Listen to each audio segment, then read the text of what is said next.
How we doing there, YouTube? I guess everybody's doing about as good as can be expected with what's going on.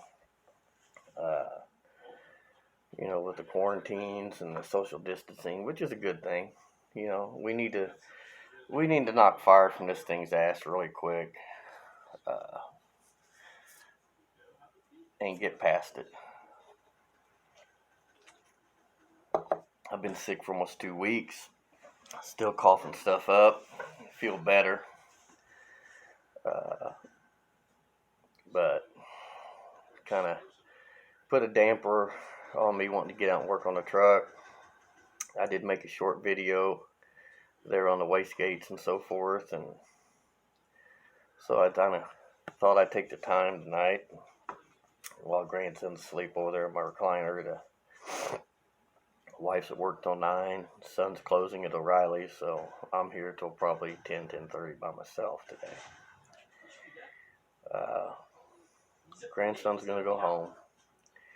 Daughter can't work, she can't go to school, so he's gonna go back to his mom's.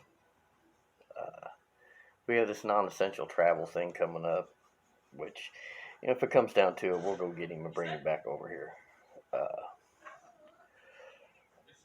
This thing seems to not want to really mess with the little kids too much. Makes me think it's kind of an engineered thing. Also makes me think that this is an effort to take the president down. This is their last ditch effort. Dems keep throwing shit in on this stimulus bill at the last part of it, and quite frankly, I think that's icing on the cake to show they don't care about the people. They don't. They're got their own agenda they want to deal with.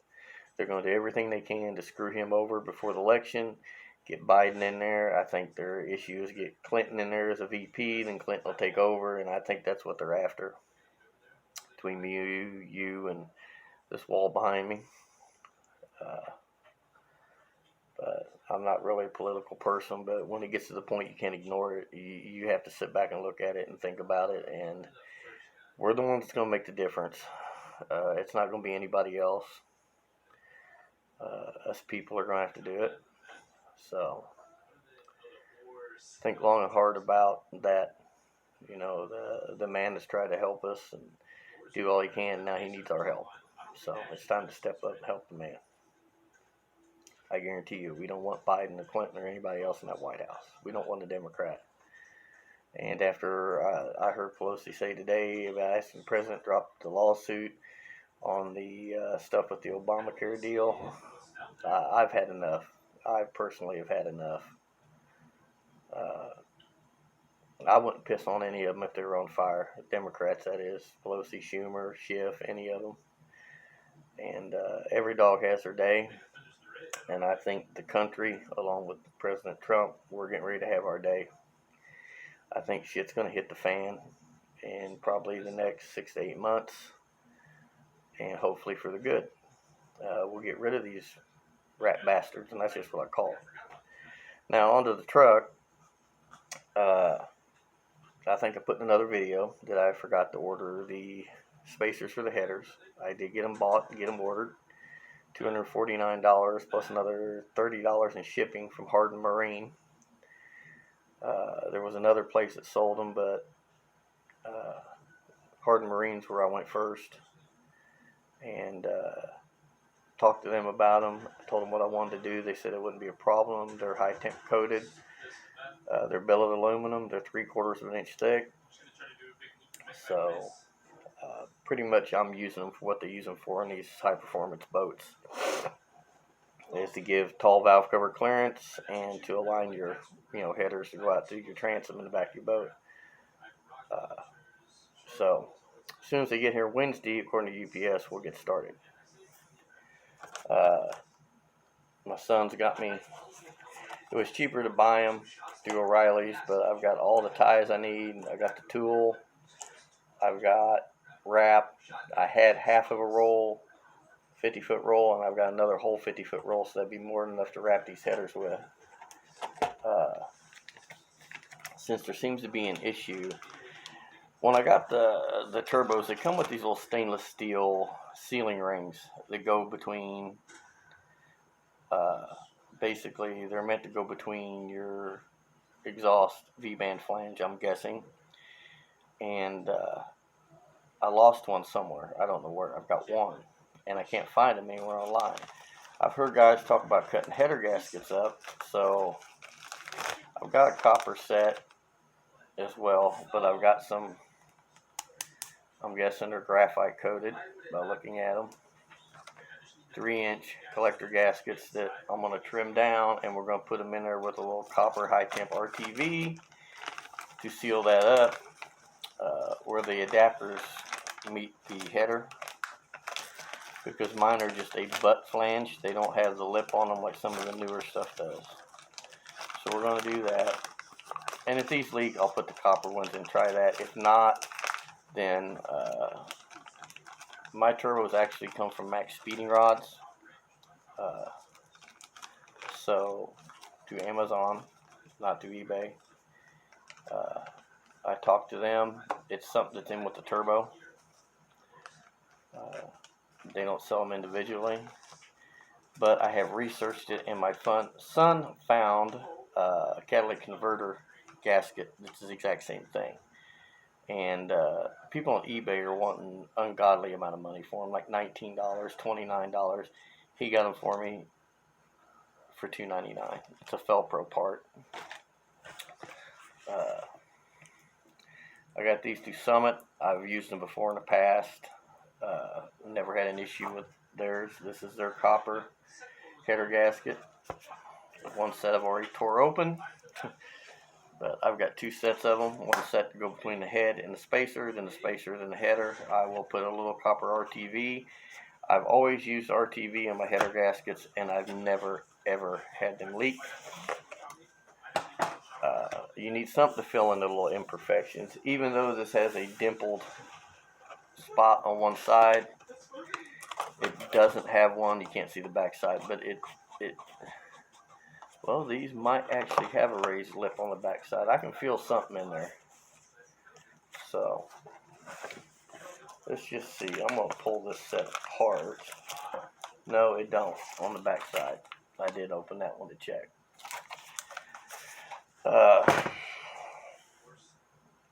Those things are one of the greatest things they ever come out with.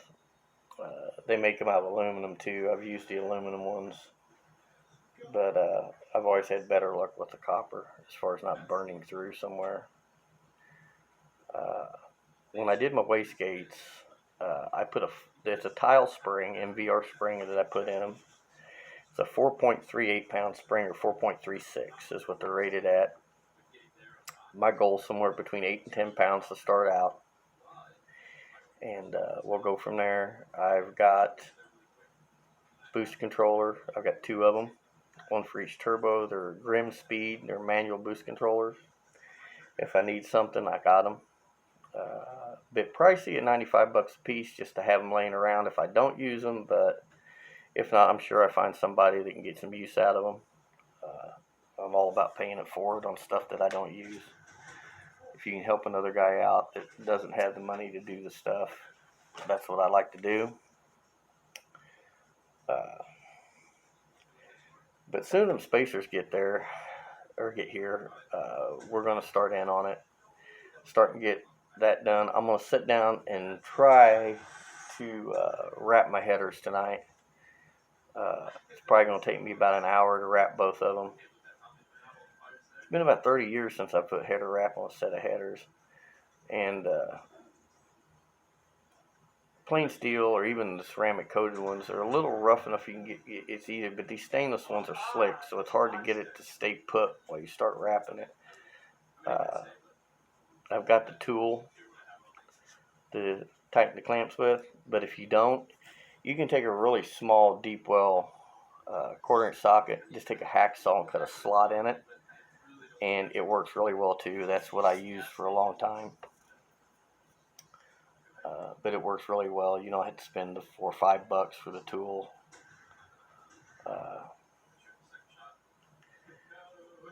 But I really need to get on it, because through the winter, and I've never put this in the videos, but through the winter, I bought one of those 220 volt, I think it's 7,500 watt electric heaters, and I plug it into my welder plug to keep the center portion of my garage. It's in three sections, and that's where the truck's at, in the center. Because the back part's blacktop, the center's concrete, and the front's concrete, and the front's where I keep all the tools and stuff. And it's kind of turned into catch-all. It's all cleaned up now. I went out and cleaned it up. Son helped me. We picked everything up, put it away, swept, and cleaned up. But I got that heater in there, and I've had it in there all winter, keeping it about 60 degrees in there. And I bought a dehumidifier and put out there to keep the humidity out, so I don't have to deal with rust on anything. You know, we're getting into although it's all taped up, I've got some of them moisture big silica bean bags in there with it to catch moisture. But that heater running, my light bill last month was $754. Yeah, $754. With it running all the time out there. So that's got to stop. That's just throwing money away. And with it getting warmer, I can turn it off now and just run the dehumidifier. But we really need to get that thing going. I put a distributor in it. We put the starter on it, got that all shimmed up, and I spun it over after I primed it again. Turned the motor over by hand about 6-8 times while we're spinning the oil pump. And we spun it over just a starter, and it come up to 60 psi on the oil pressure gauge. So that's a good thing. And that's with 1030 in it. I did dump 2050 out of it. I figured I wasn't going to get it started probably till in June. So I had the thicker oil in it. Plus, I had it sitting here, you know, and oil's not cheap. I think that stuff's like $7-8 a quart for that VR1. And that's one thing my son don't get a big discount on at O'Reilly's is oil. There's not a whole lot of wiggle room on that. Everything else, it's anywhere from 40 to about 60% less than what a normal person would walk in the door and pay for it. And like a thermostat was like $1 something, you know. That tool and all the ties to do everything and all of that online, it comes in a kit from DEI. It's about $96. It was 56. What do you say? $53 or $56 his cost for all of it. So there's an example. But sometimes I can get stuff online cheaper than even his discount. It depends on what it is. But we're going to get started on this thing. I want to be able to drive it this summer. It set all last summer. Had nothing to do. Was bored out of my brain. Had a grandson most of the summer, so I was kind of cooped up taking care of him, which I don't mind, you know. That's the time you want to spend with them when they're little. They're only little once. And my grandfather was my best friend, so that's kind of what I do with him, and he's got a very strong attachment to his pawpaw.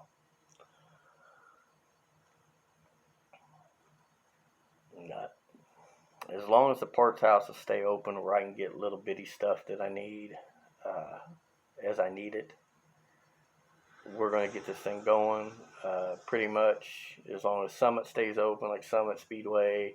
Some stuff I get off Amazon. I'm pretty picky on my AN fittings. They either got to come from Earl's or Fragola. I don't buy the cheap shit because the cheap stuff don't last. And the good hose don't fit the cheap fittings, and the cheap fittings leak, and it don't really fit the good hose, and you don't want to have to buy stuff over and over and over. Dash 16 hose especially is not cheap. I went with Dash 16 because it's big enough to do what I need to do, and it's a lot cheaper than Dash 20 is. You know, these fittings are $50 a piece. You know, you're talking $200 just for the 4 AN fittings for the radiator to the engine. So, but we're going to start getting it going. And I'm going to video all of it as we do it. I'm not going to do before and after videos. That stuff's kind of getting old to me. I know it's getting old to people that watch. I did have a real nice conversation with a guy that called me on Facebook Messenger about headers. And we discussed that. Headers that'll fit for a big block. That's the main thing I get asked all the time is what headers I use or what headers will work, and uh, a lot of that comes down to engine placement. Like this time, I've got the engine set 1.5 inches lower in the chassis than I did last time. It's a lead angle. The transmission is at a 3-degree down angle at the very back where the yoke goes in, and so is the engine. Before it was about a 10-degree angle, which caused a little bit of issues with the gear drive not getting enough oil to it at idle. So we went ahead and changed up things so I could set it lower. I've got to get the rear end put together. That's something I need to sit down and do, but that's the kind of thing I do by myself. I don't want no one around, no one talking to me. Just let me sit down, let me get it. I've got a cradle I made to put it in an engine stand so I can get it put together and get it under the truck. The springs are under it, the perches are under it, all new bushings are under it. I am afraid that these 4-inch drop leaves might be a little too soft. If they are, I'll change them. But more or less what I'll do is I'll take my old springs and I'll rob a leaf out of them and add to them. And just put a new center bolt back in it and cut it off. Probably take either the bottom leaf or maybe the center leaf out and put in it. But I think they might be a little too soft. And I'm not going to C-notch a chassis. It did fine with a 4-inch block and a stock spring, but we're talking about a different spring rate with a 4-inch lower spring. A lot of guys were saying in the reviews that they weren't getting quite 4 inches out of them, which that's fine. If I only got 3 inches, that'd be fine. But I put a piece of steel tube across the springs and put a jack under the center and jacked it up, put weight on the truck, and it squashed them down pretty good. So again, we'll have to see how that works out. The engine, I don't think there'll be any problems with it, or the transmission. The transmission's got more than enough oompah to hold up to what I'm going to use as far as horsepower out of that engine.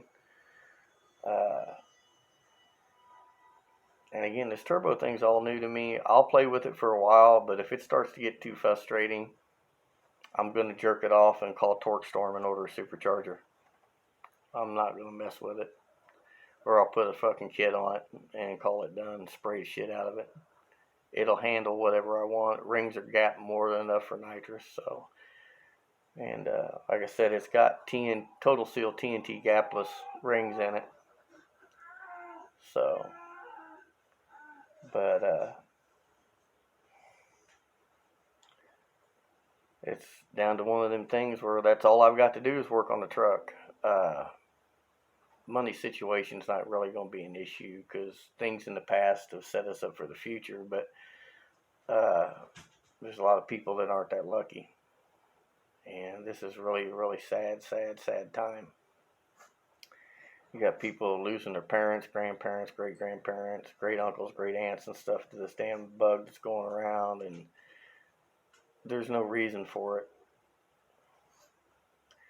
Boy, and I'll tell you, if it ever comes out that the Democrats were part of this, and it was some kind of bullshit scheme by them to have China do this, oh man, it's going to be a bad day for them.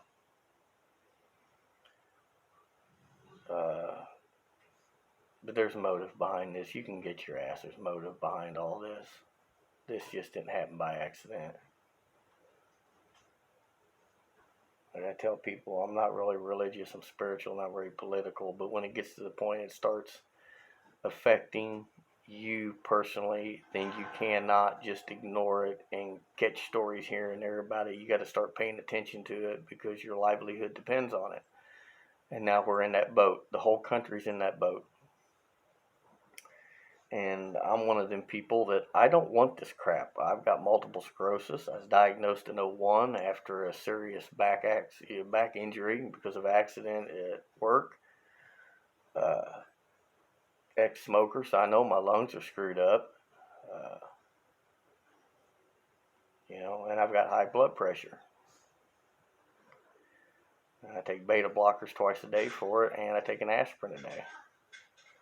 As long as I do what I do, I'm pretty good. As long as I keep my temper in check and don't get overly excited. And sometimes yeah, I have issues, but we get through it. But I don't want it because it'd probably kill me. And I got to be here for that little grandbaby. I made that baby a promise the day that little child was born that Pawpaw, as long as I'm breathing, I'll protect him. And damn it, I'm going to do it. So, but right now we're focusing. My wife won't let me to the house. I mean, if I wanted to, I could, but she's trying to protect me. She comes home. She's an RN. She comes home and she's working her ass off. And she comes home and she will come in downstairs. She will take off her clothes. She will take a shower. She'll put her clothes in the wash because our basement's basically like a 2-bedroom apartment. So there's a washer and dryer, refrigerator, everything down there. And my son's the same way because they don't want to bring any chance of bringing anything near me. You know, we're all strong till something like that comes along, and there's just I don't care how strong you are, you can't fight it when you got problems wrong with your health. But I hope to get stuff put up. I noticed that I'm up to 773 subs. Thank you to everybody that's subbed to my channel. I was blown away. I really, back when it was like 400, I was just flabbergasted. I didn't think that little truck could get that much attention. My whole thing was I wanted to show everybody you could big block one of those trucks without cutting it all up, with stuff you could buy. You didn't have to fabricate everything. Research, a lot of research went into doing it. Years of working on stuff, and years of working on stuff with junk. Building stuff out of junk is how I gained most of what I know. As far as I know what will work, what won't work, what'll fit, what won't fit. And I've kind of always had this knack where I can look at something and say, yeah, I can put that in that. Not a problem. First motor swap I ever did, I should say crossbreeding makes of cars, is I had a 70 Ford pickup, had a 390 in it, and back in the mid 80s to late 80s, finding an FE motor was hard. And I ended up buying a 74 Chevy. It was rotted all to shit, but it had a rebuilt small block in it and a solid turbo 350. I put that 350 right into 390 tower stands using old school Chevy truck mounts. Drilled 2 holes in my cross member for the transmission. Put the Chevy drive line in it, the one-piece drive shaft rather than the Ford with the carrier bearing. And I had a guy at a radiator shop that I knew switched the water necks around on the Ford radiator. I drove shit out of that truck for 3 years and finally sold it. That was the first one I ever done. I put a 343 out of an AMC 69 Ambassador wagon over into a little 65 Rambler American. It had a 196 straight 6 in it. Did that swap. My grandfather was big into AMCs and Edsels and Studios and shit, so he had a lot of AMC stuff sitting around. Oh God, did he have a lot of stuff sitting around. He had every year Rambler American from 63 to 69. That 69 wagon, which it dropped an air conditioner on it and a really bad storm, roof air conditioner unit on it, and totaled it. And that's why the motor come out. And it had a hot 343 in it that run on ethyl. And the story was they ordered that wagon, and the kid ordered an AMX or a Javelin or something. They got the drivetrains mixed up in them. So, but man, that thing would run like a rape Dave. Oh my God, put in that little car, yeah, like a small blocked early Nova, it run really good. Or a small blocked early Falcon, small car, V8. I don't know what the horsepower was on that 343, but it would get up and run. Had a C6 automatic behind it. But I've been playing with cars since I was probably about 14. First engine I ever tore apart put together was a Ford 390.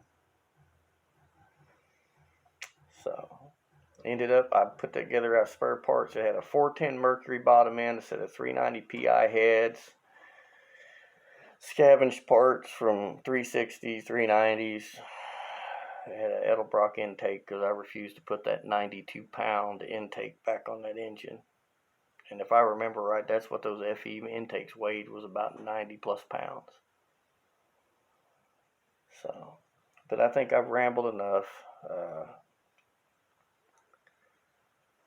We're going to get going. I've got to at this point.